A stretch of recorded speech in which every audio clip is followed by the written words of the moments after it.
Hello students, welcome to Unimonks. आज इस video में मैं आपको बताने वाली हूँ एक बहुत बड़ी इंफॉर्मेशन जो एनटीए की तरफ से खता हुई है, गलती हुई है। क्या हुई है? स्टूडेंट्स जो है सीयूईटी वाले वो बहुत ज़्यादा परेशान है, स्ट्रेस्ड आउट है। क्यों? क्योंकि एनटीए ने रात के 1 बजे उन्हें नोटिफाई किया कि आपका री एग्जामिनेशन होने वाला है कल मॉर्निंग को। तो भैया जब आप रात में बताओगे तो सुबह बच्चे पेपर देने कैसे जाएंगे? तो ये प्रॉब्लम जो है 180 स्टूडेंट्स के साथ हुई है और इससे भी ज्यादा है ये तादाद। ठीक है, तो इसके बारे में मैं आज आपको बताने वाली हूँ इस वीडियो में। मसला यही है कि सीयूईटी के पेपर में रीटेस्ट के बारे में नोटिफाई 1 बजे किया गया है। क्या है पूरा मसला, मैं आपको डिकोड करती हूँ उस आर्टिकल में। ठीक है, स्टार्ट करते हैं वीडियो को। पौरी गढ़वाल यानी उत्तराखंड में पौरी गढ़वाल है, ठीक है, और उत्तरकाशी। यहाँ पे स्टूडेंट्स जो है वो कह रहे हैं कि रात में उनको ईमेल आता है, एनटीए की तरफ से ऑफिशियल ईमेल आता है और कहा जाता है कि आपका जो री एग्जामिनेशन है वो कल मॉर्निंग में होने वाला है। इस वजह से स्टूडेंट्स जो है उनको ट्रैवल करना पड़ेगा। ठीक है, वो व्हीकल्स अरेंज नहीं कर पाए और जिसकी वजह से वो पेपर नहीं दे पाए। ठीक है, ये प्रॉब्लम बता रहे हैं स्टूडेंट्स कि उन्हें 100 किलोमीटर का फासला तय करना पड़ा अपने घर से, जो कि वो नहीं, इतने शॉर्ट पीरियड में वो नहीं कवर कर पाते थे। इस वजह से वो पेपर नहीं दे पाए। ठीक है, ये चीज बताई गई है कि 1 बजे उन्हें नोटिफिकेशन वाया ईमेल आता है एनटीए के थ्रू, जिसकी वजह से वो पेपर नहीं दे पाते हैं। ठीक है, टाइम्स ऑफ इंडिया ने बताया कि आपका एग्जामिनेशन जो है वो 31 मई 2023 यानी शिफ्ट 2 में ले लिया गया है, लेकिन उसको रीस्केड्यूल किया गया। अब मैं एक बात क्लियर कर देती हूँ, आप में से बहुत सारे स्टूडेंट्स ये पूछ सकते हैं कि सीयूईटी का री एग्जामिनेशन तो होता ही नहीं, तो फिर यहाँ पे री एग्जामिनेशन की हम कैसे बात करें?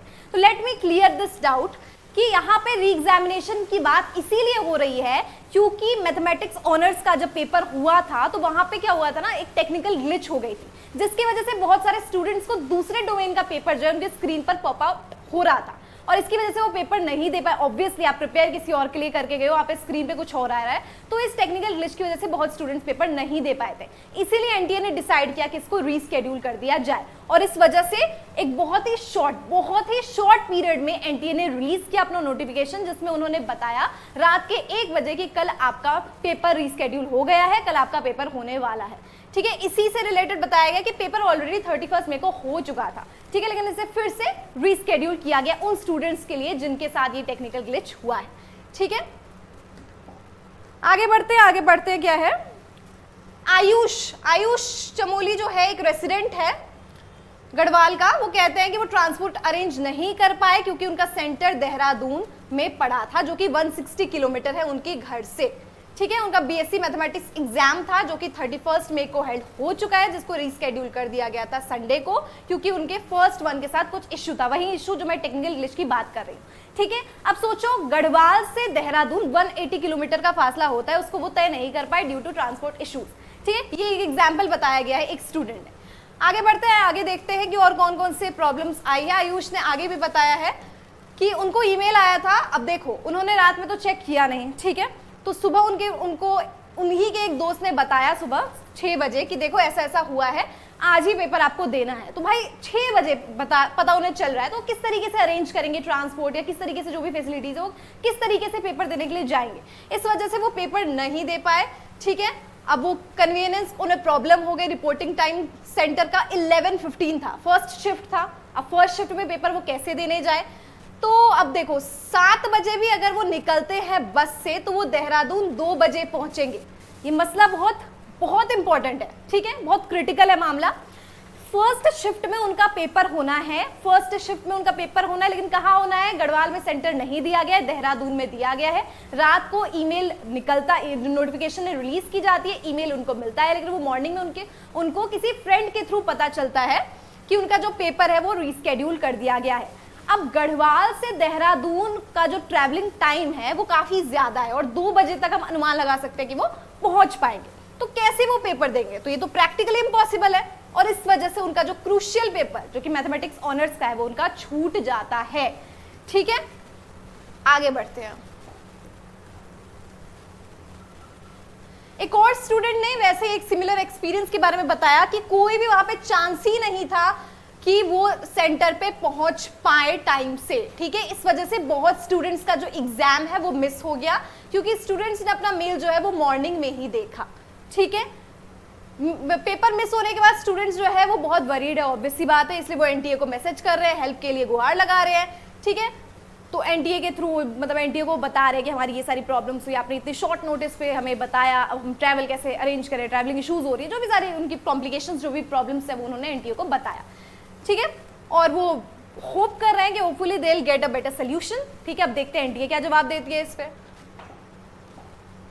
चलो, अब एनटीए ने भी रिस्पॉन्ड किया है। एनटीए ने कहा है कि ये सारे वो एस्पिरेंट्स हैं जिन्होंने ऑलरेडी अपना एग्जाम मई में दे दिया है, लेकिन हमने तो रीस्केड्यूल किया। अब ऑब्वियस सी बात है, जब आप कोई डाउट या कोई कंसर्न रेज करोगे तो उसके डिफेंस में बोला जाएगा। तो एनटीए ने अपने डिफेंस में क्या कहा है? एनटीए ने कहा है कि ये तो मई में ऑलरेडी पेपर हो चुका है, ये जो पेपर हम करा रहे हैं वो तो भैया रीस्केड्यूल करा रहे हैं उन लोगों के लिए जिनको टेक्निकल ग्लिच आई थी, ठीक है।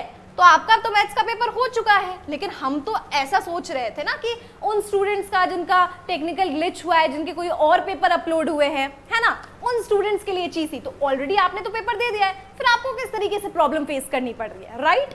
ये बात एनटीए ने अपने डिफेंस में कही है। एनटीए ने कहा है कि कैंडिडेट्स के एडमिट कार्ड जो है वो इशू कर दिए गए थे, देखो, less than 24 hours before the exam, ठीक है। While the NTA said that the candidates' admit cards were released less than 24 hours before the exam, senior official ने बात कही है, ठीक है, क्योंकि उन्होंने ऑलरेडी टेस्ट में अपीयर कर दिया and this is the second time they are going to appear for the exam. तो यहाँ पे कोई तुक ही नहीं बनता कि हमने रात में नोटिफाई किया और आप मॉर्निंग में देख रहे हो, ऐसा कुछ, क्योंकि ऐसा नहीं है कि आपका ये फर्स्ट टाइम पेपर हो रहा है, ये तो रीटेस्ट है। ऐसा एनटीए ने अपने डिफेंस में ये बात कही है, ठीक है। आगे बढ़ते देखते हैं आगे। हाँ, एनटीए ने एक और बात कही है कि लोकेशन में तो कोई चेंज नहीं किया गया और एडमिट कार्ड जो है वो हाँ मानते हैं कि संडे का जो एग्जाम है वो एक रात पहले ही बताया गया, यानी कि जिन बच्चों का पेपर संडे को होना था हम अग्री करते हैं, एनटीए कहता है कि हम अग्री करते हैं कि उनको सैटरडे नाइट में हमने नोटिफाई किया अबाउट कि आपका रीटेस्ट कल होने वाला है, लेकिन वहां पे लोकेशन में तो कोई डिफरेंस ही नहीं था। तो आपको तो पता होना चाहिए ना, अगर मैं पौरी गढ़वाल से हूं तो मुझे पता होना चाहिए कि मेरा जो सेंटर है वो देहरादून है। तो किस टाइप की कंफ्यूजन है? एक और बार मैं आपको बता दूं कि क्या पूरा है, इशू क्या है। इशू ये है कि एनटीए जो है उसने रात के 1 बजे नोटिफाई किया स्टूडेंट्स को कि उनका री एग्जामिनेशन होना है। स्टूडेंट्स कह रहे हैं कि ट्रैवलिंग में उन्हें इश्यूज आ रहे हैं और इतने शॉर्ट पीरियड में आप कैसे कर सकते हो, कैसे नोटिफाई कर सकते हो। एनटीए अपने डिफेंस में क्या कह रही है कि हमने तो कोई लोकेशन में चेंज किया ही नहीं, और तो और ये रीटेस्ट है, कोई मेन पेपर नहीं है, कोई फर्स्ट टाइम आप पेपर अपीयर करने नहीं जा रहे हो कि आप इतने सारे कंसर्न्स ला रहे हो, ठीक है। तो ये जो मसला है, लेकिन ओवरऑल जो बात है स्टूडेंट्स काफी परेशान है और बहुत मोर देन 180 स्टूडेंट्स का सीयूईटी का पेपर जो है वो मिस हो गया है, क्योंकि पौरी गढ़वाल जो एरिया है वो काफी हिली एरिया है, वहां से ट्रैवल करना देहरादून इज मतलब बहुत टाइम लगता है और फर्स्ट शिफ्ट में ही पेपर है 11 बजे, तो किस तरीके से आप पेपर दे पाओगे यार, 2 बजे तो पहुंचोगे। तो ये स्टूडेंट्स के कंसर्न्स जो है उसने एनटीए को रेज किया और एनटीए ने अपने डिफेंस में क्या कहा ये भी उन्हें आपको बता दिया। So this is all about this video. Do subscribe Unimonks for more such updates और वीडियो को लाइक करो और उन सारे फ्रेंड्स में शेयर करो जिनको इस बारे में नहीं पता या जो इससे रिलेट कर पा रहे हैं या जिस तक ये वीडियो पहुंचनी चाहिए उन सब तक ये वीडियो जरूर से जरूर पहुंचा, ठीक है। तब तक के लिए अपना ख्याल रखिए, मैं मिलती हूँ आपको एक नई वीडियो में।